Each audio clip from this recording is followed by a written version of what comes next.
Hey everybody, in today's video we're going to be looking at the Casio G-Shock Solar Mudman Module 3150. GW-9150 is the model of this watch. So what exactly are we talking about? This is an atomic watch. It's a multiband 6. If you've got the atomic feature turned on, it should automatically try and set itself every morning, and it will try up to 6 times a day before it gives up.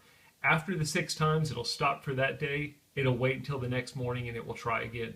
You can go in and you can manually try and sync the time with the atomic feature on your own. I'm going to show you all of that in today's video. First and foremost, how do we know whether or not we received a signal and it set itself for the day? If you look at the watch face in the middle here, you'll see a little square.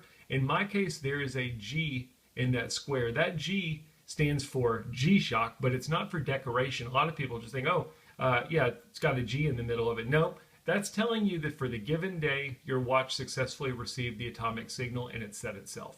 If you look at your watch and you do not see that G in the square, it means that, it doesn't necessarily mean that your time is wrong, but it means that for the given day, your watch did not catch a signal. If you want to see the last time your watch successfully was set by the atomic signal, while you're in your timekeeping watch face, you can simply press the start and stop button. It's the bottom right button, and you can see, in my case, it set itself at 12:04 a.m. on 9:30, which was earlier this morning. I knew that because I saw the G here. Now there's been some times where I'll wake up, I'll look and I won't see the G there, or maybe I haven't worn the watch in a while and I'll look at the watch and it's been 5 or 6 days since it received the signal. There's a bunch of different things that can come into play with it receiving a signal. Where's it located in your house? What's the weather like outside? Is your home location set correctly on the watch? All kinds of different stuff. If you wanted to try and do a manual receive while you were in this screen, you can press and hold the start and stop button. Now I'm indoors. I doubt it will get a signal for me. We'll check it out. There's one of two things that's going to happen. It's either going to be successful. You'll know you're successful because the G will appear. In my case, it's already there, but your time will update as far as when's the last time you received a successful submission. The other thing that'll happen is it'll basically give you an error, which means it wasn't able to successfully pull that atomic time.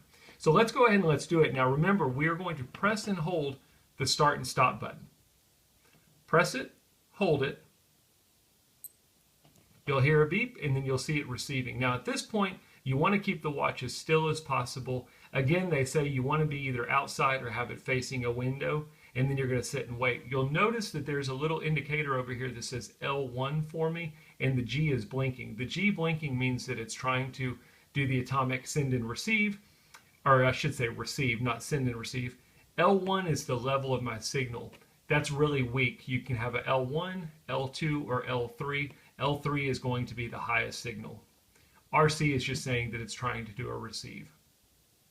So let's wait a second and let's see what happens. Again, if you're doing this, watching the video, hopefully you'll get a success. In my case, I'm not too optimistic, but because I received a signal today, maybe we'll get lucky. And you can see that wasn't the case. It came back with error. Comes back with error, nothing's changed for me. It's still telling me that, hey, at 12:04 earlier today was the last time I received a successful signal. I could go to a different location and basically try this again, or in my case, I'll just give up, let it try and set itself tomorrow. When you want to go back, you can simply press the start and stop button, and that'll take you back to your main timekeeping screen. Again, the atomic feature is not something you have to use. By default, it's going to be turned on. You can turn this feature off completely if you want to. I've done a video in the past that walks you through that, but I hope this helps explain how you know whether you're catching that signal, how to go look at the last time you successfully received it, and then do a manual receive if you want to try that.